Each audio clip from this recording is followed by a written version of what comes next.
नमस्कार, मी ओंकार पाटील. मी तुमचं स्वागत करतो माझ्या या ब्लॉगमध्ये. या ब्लॉगमध्ये आपण कुठेतरी फिरायला जाणार आहोत. हे तुम्हाला नक्कीच कळलं असेल. कुठे फिरायला जाणार आहोत, कसे फिरायला जाणार आहोत आणि कधी फिरायला जाणार आहोत हे बघण्यासाठी तुम्ही व्हिडिओ शेवटपर्यंत नक्की बघा.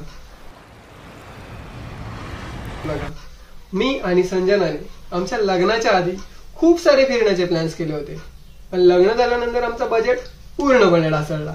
त्यामुळे जवळजवळ लग्नाला आता 1 वर्ष होत आलाय.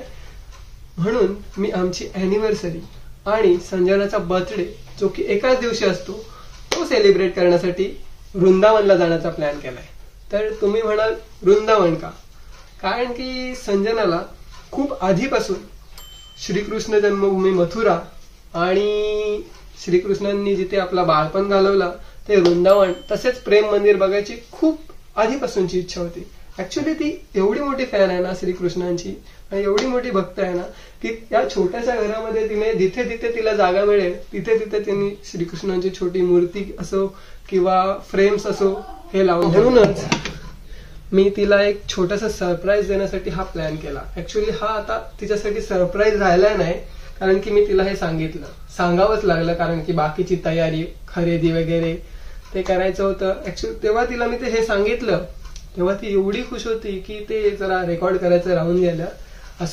सो आपण आता हा पूर्ण प्रवास, तुम्हीही चला आमच्या सोबत या व्हिडिओच्या माध्यमातून पूर्ण प्रवास एक्सप्लोर करू आणि तिथले राहण्याची शैली वगैरे सर्व, कुठे राहिलो, कसे राहिलो, तिथलं म्हणजे काय काय फेमस आहे ते सगळं एक्सप्लोर करण्याचा प्रयत्न करू. सो चला आता आपण डायरेक्टली भेटू लगेच पॅकिंगच्या वेळेला. चला तर मग पॅकिंगला सुरुवात केली आहे संजनाने आणि मी सुद्धा हेअर कटिंग आणि शेविंग करून रेडी झालो आहे, कारण की पॅकिंग झाल्यानंतर आपल्याला लगेचच आपल्या प्रवासाला सुरुवात करायची आहे. सो तुम्ही हे बघूच शकता की संजनाने कपडे पॅकिंगला सुरुवात केलेली आहे आणि ह्या बॅगमध्ये कुठेतरी छोटीशी जागा माझ्या कपड्यांसाठी असेल आणि पूर्ण बॅग ही संजनाच्या कपड्यांनी तिने भरलेली आहे. आणि सोबतच 3 ते 4 दिवसासाठी लागणाऱ्या काही वस्तू म्हणजे टॉवेल वगैरे आणि ब्लँकेट वगैरे तिने सोबत घेतलेला आहे. आणि ही आहे आमची आचल, जी की आम्हाला आज रेवस धक्क्यापर्यंत सोडायला येणार आहे. सो तिथून आपला प्रवास असेल बोटीने. आणि ह्या प्रवासात एक ट्विस्ट आलेला आहे. तो ट्विस्ट असा की अजूनही आपले तिकीट्स आहेत जे कन्फर्म झालेले नाही आहेत. सो कसा प्रवास असेल आणि कसा नसेल हे बघण्यासाठी आम्ही सुद्धा एक्साइटेड आहोत. सो तुम्ही चला बघू मग प्रवासात. फायनली आपण आता रेवस धक्क्याला पोहोचलोत. आचलने आपल्याला रेवस धक्क्यापर्यंत ड्रॉप केलंय. इथून आता आपण डायरेक्टली बोटीने उरणला जाणार आणि तिथून पनवेलला संजनाचा भाऊ राहतो, तिने तिच्या मम्मीला फोन केलाय, ते लोक सुद्धा येत आहेत. त्यांना उद्या वेडिंग अटेंड करायची आहे पनवेलला. सो आपण आजची रात्र संजनाच्या भावाच्या रूमवर राहणार आणि उद्या आपली ट्रेन आहे. सो आपण डायरेक्टली आता रूमवर गेल्यानंतर भेटू. मी तुम्हाला एक छोटीशी बोटीत बसल्यानंतर क्लिप दाखवतो.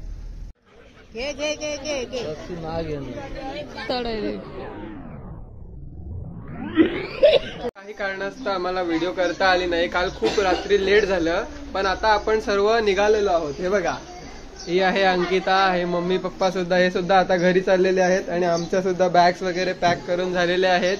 आणि ही आहे आमची सुषमाताई आणि भाया. इथेच आम्ही रात्री स्टे केलाय. त्यांचे पण आवरावर चालू आहे.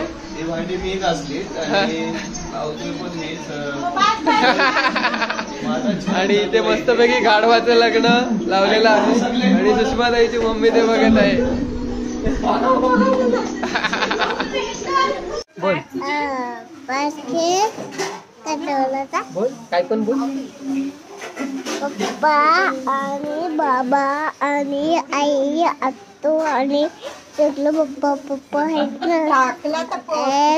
बस झाला. पप्पानं पाठवतो ते तुझे पप्पानं. आता बोल. पप्पा तुझं नाव सांग. पापी. सर्व माणसं आपल्याला आता रेल्वे स्टेशन पर्यंत सोडायला येत आहेत. चला तर मग आता भेटू डायरेक्टली रेल्वे स्टेशनवर. तर फायनली आपल्याला ट्रेन भेटलेली आहे, पण जे लोक आपल्याला सोडायला आलेले त्यांना आम्हाला गुड बाय पण नाही करता आला नीट, कारण की जेव्हा आम्ही इथे पोहोचलो पनवेल स्टेशनला तेव्हा ऑलरेडी ट्रेन लागली होती आणि जस्ट 2 ते 3 मिनिटातच सुटली, त्यामुळे त्यांना बाय करतानाची व्हिडिओ वगैरे नाही करता आली. तो आता ट्रेन मध्ये बसलोय आणि तुम्हाला सांगायचं राहिले, जे आपले वेट लिस्ट तिकीट होती ती कन्फर्म झालेली आहेत आणि आपल्याला सीट सुद्धा भेटलेल्या आहेत आणि आमच्या सीट्सवर सध्या साधू महाराज बसलेले आहेत, कारण की ते एकत्र आहेत म्हणून आम्ही त्यांना आमच्या सीट्स दिलेल्या आहेत आणि ते आता उतरणारच आहेत 5 वाजता, म्हणजे 2-3 तासामध्ये. तो ते उतरल्यानंतर आपल्याला आपल्या सीट्स मिळतील, त्यांचा आशीर्वाद मिळेल आपल्याला, त्यांना आपण आपल्या सीट दिल्या त्याबद्दल. तर मग आता भेटूया थोडा टाइम मध्ये. आणि तुम्हाला एक सांगतो की तुम्ही जर प्रवास करत असाल तर प्लीज 3rd AC किंवा 2nd AC प्रेफर करा, इथे खूप गर्दी येते. बोगीमध्ये काही अयप्पा ग्रुपचे स्वामी जे की नाशिक पर्यंत आपल्या सोबत आहेत. तर सुरुवातीला असं मला वाटलं की ते खूप स्ट्रिक्ट असतील, पण त्यांची नंतर मजा मस्ती आणि वागणूक बघून मलाही त्यांच्यासोबत व्हिडिओ बनवण्याची इच्छा झाली. तर महाराज काहीतरी सांगा आपल्या पब्लिकला. ओंकार पाटील यांच्या या फेसबुक लाईव्हला आपण सर्वांनी शेअर, लाईक करावं, सबस्क्राईब करावं हे सांगून अयप्पा ग्रुपच्या वतीनं त्यांच्या पुढील प्रवासासाठी आम्ही हार्दिक शुभेच्छा देत आहोत. खूप खूप धन्यवाद. उतरले आहेत आणि त्यांच्या बाय बाय.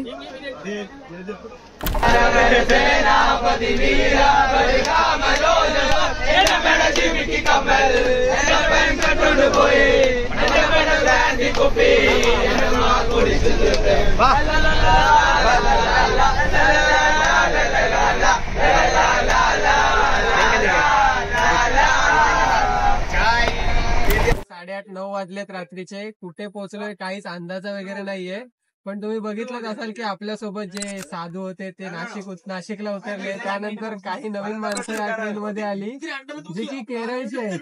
ऍक्च्युली त्यांची लँग्वेज आम्हाला काहीच कळत नव्हती, पण त्यांनी सुद्धा ट्रेन मध्ये एवढी एन्जॉय केली की आम्हाला राहवलंच नाही की त्यांच्यात जाऊन त्यांच्यासोबत मीही खूप एन्जॉय केली. आणि आमचं जेवण वगैरे झालं. ऍक्च्युली त्यांनी डबा वगैरे आणला नव्हता म्हणून आम्ही आमचा टिफिन त्यांच्यासोबत शेअर केला. ते व्हिडिओ करताना जरा मला कसं तरी वाटलं म्हणून मी ते शूट नाही केलं. तर आम्ही त्यांच्यासोबत जेवढी मजा केली त्याची व्हिडिओ मी तुम्हाला पुढे दाखवतोच. तर भेटूया आता डायरेक्टली पुढं वृंदावनला गेल्यानंतरच. आपण ज्यांच्यासोबत मजा मस्ती केली, खूप एन्जॉय केली, त्यांचं आता स्टेशन आलंय. ते आता आग्र्याला उतरून इथून त्यांना काश्मीरला जाणार आहेत. तर आपण त्यांना बाय आणि पुढच्या जर्नीसाठी हॅपी जर्नी बोलून येऊया. Bye bye, happy journey.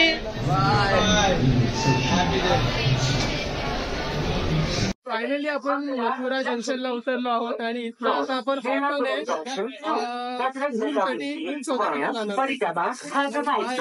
असलेला भेटताय जो की आम्हाला रूट दाखवणार आहे. त्याचा स्वभाव तर आम्हाला आवडलाय नाही, पण आता बघूया कुठे नेतोय तो.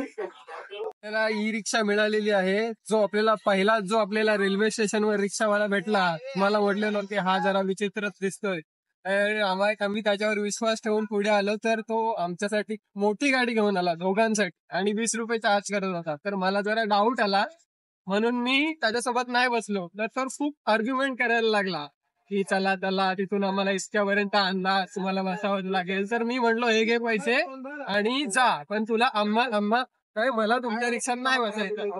तर मग त्यानंतर आम्ही त्या ई रिक्षामध्ये बसलो, जे की आता आम्हाला हॉटेल पर्यंत सोडणार आहेत. म्हणजे आम्ही त्यांनाच विचारलं की कुठल्या हॉटेल्स वगैरे आहेत इथे राहण्यासाठी, कारण की रिक्षावाल्यांना खूप जास्त माहिती असते. तर ते आता आम्हाला सोडतायत ऑटो मधून रिक्षापर्यंत. 20 रुपये चार्ज आहे पर सीट. तर हे तुम्ही अशा प्रकारची आहे ई रिक्षा जी की 20 रुपये चार्ज करते मथुरा जंक्शन वरून. आणि इथे जवळजवळ 5000 प्लस जास्त मंदिरं आहेत मथुरा आणि वृंदावन मध्ये. तर फायनली 24 ते 25 तासाचा प्रवास करून आपण आपल्या डेस्टिनेशनवर म्हणजेच मथुराला पोहोचलो आहोत. आधी आम्ही ट्रेन मध्ये असा प्लॅन केलता की गेल्यानंतर आपण पहिले वृंदावन बघू, नंतर घरी जाताना मथुरा बघू. नंतर इथे आल्यानंतर रिक्षावाल्यांसोबत बोलणं झालं, तेही असंच सांगत होते की मथुरा हा एक सेंटर आहे, इथून तुम्हाला सर्व मंदिरे जवळ पडतील. म्हणजे इथून तुम्हाला उलट सुलट प्रवास करावा लागणार नाही. इथून तुम्हाला सर्व मंदिरे म्हणजे इझिली जाता येईल. म्हणून आम्ही मथुरा इथेच राहण्याचा प्लॅन केला. तर 4 दिवसासाठी आपण आता इथेच असणार आहोत आणि इथूनच सर्व मंदिरे फिरणार आहोत. तर 3600 रुपयामध्ये आपल्याला एक मस्त बजेटमध्ये रूम भेटलेला आहे. मी दाखवतो तुम्हाला रूम. तर हा आहे आपला रूम, जिथे आपण 4 दिवस राहणार आहोत.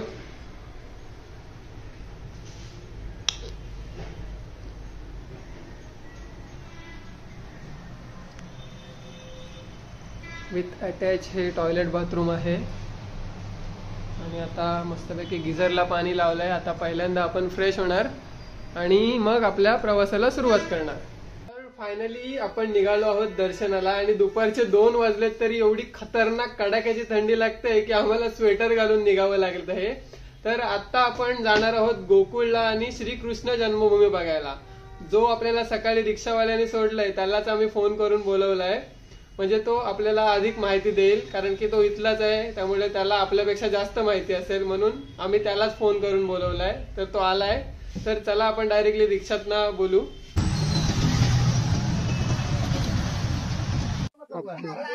भगवान के सामने कदम दिख रहा है, उस पर बैठ के मुरली बजाई थी, तो इसका नाम पड़ा मुरलीधर घाट। आप लोगों ने टीवी में होली देखा होगा, बरसाने का भी देखा होगा, गोकुल का भी देखा होगा।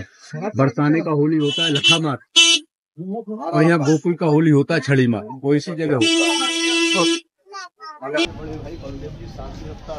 हे जे महाराज भेटलेत आपल्याला, हे महाराज आपल्याला, कारण की इथली मंदिरं, गोकुल मधली मंदिरं ही खूप गल्ल्या गल्ल्यांमध्ये आहेत. त्यामुळे आपण स्वतः गेलो तर आपल्याला त्याबद्दल काहीच माहिती नाहीये. म्हणून हे आपल्यासोबत एक महाराज आलेले आहेत. त्यांना काहीतरी दक्षिणा द्यावी लागेल आपल्याला, पण ते आपल्याला प्रत्येक मंदिराबद्दल डिटेलमध्ये सांगणार आहेत. म्हणून आम्ही त्यांना आमच्यासोबत घेतलेले आहेत. तर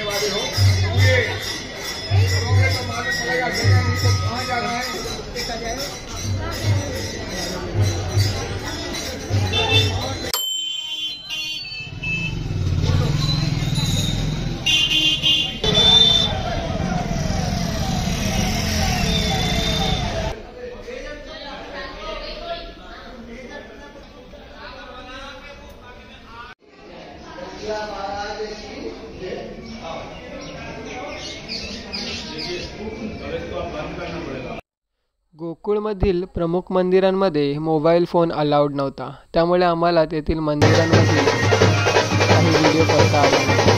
गोकुळचं दर्शन घेऊन आम्ही निघालो मथुरेला कृष्ण मंदिर.